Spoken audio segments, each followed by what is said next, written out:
নিয়োগের পর ৮ জেলা প্রশাসকের নিয়োগ আদেশ বাতিল করেছে সরকার। এছাড়া রদবদল করা হয়েছে ৪ জেলার ডিসিকে।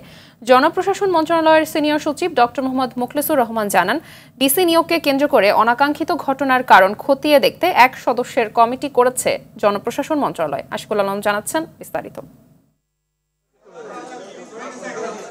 গেল ৯ ও ১০ সেপ্টেম্বর ২ দফায় ৫৯ জেলায় নতুন ডিসি নিয়োগের প্রজ্ঞাপন জারি করে সরকার। নিয়োগের পর বিগত আমলে বঞ্চিত একদল কর্মকর্তা জনপ্রশাসন মন্ত্রণালয়ে হট্টগোল করেন। সর্বাধুনিক প্রযুক্তি ও সেরা মানের উপাদানে তৈরি আরএফএল চেয়ার, ক্ষমতার নয় সমতার চেয়ার।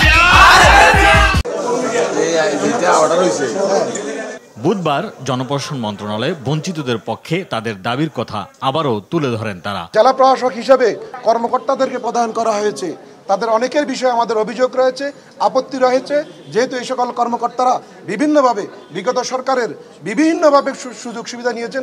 সংবাদ সম্মেলনে জনপ্রশাসন মন্ত্রণালয়ের সিনিয়র সচিব মুখলেসুর রহমান জানান, যোগ্যতার ভিত্তিতে আইনি সঠিক প্রক্রিয়ায় ডিসিদের নিয়োগ দেওয়া হয়েছে।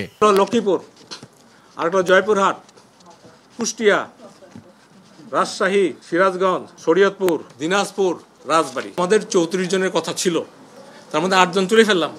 ৮ জনের মধ্যে একজন বাদ, সিলেটের 8 জন। তাহলে এই ব্রিফিংটা আমরা ক্যান্সেল করেছি। এই মিডিয়াগুলো যখন দেখবে কে কে নাই, এরা ছাড়া বাকিরা on the way to the district. 4টা জেলায় রদবদল করা হয়েছে ফর বেটার ফাংশনিং। তারা জিসি থাকবে এক জেলা থেকে আরেক জায়গায়। নানান এই আপনাদের বিভিন্ন তথ্যের ভিত্তিতে করা হয়েছে। এটা জনপ্রশাসন মন্ত্রণালয়ে ঘটা অনাকাঙ্ক্ষিত ঘটনার কারণ খতিয়ে দেখতে স্বাস্থ্য ও পরিবার কল্যাণ মন্ত্রণালয়ের সিনিয়র সচিব MA আকমল হোসেন আজাদের নেতৃত্বে ১ সদস্যের কমিটি গঠনের কথা জানান সচিব। 1 সদস্য বিশিষ্ট একটা কমিটি করেছে, headed by senior secretary, ministry of health and family welfare. More than 300 officer 3 দিনের মাথায় আপনার প্রমোশন পেয়েছে।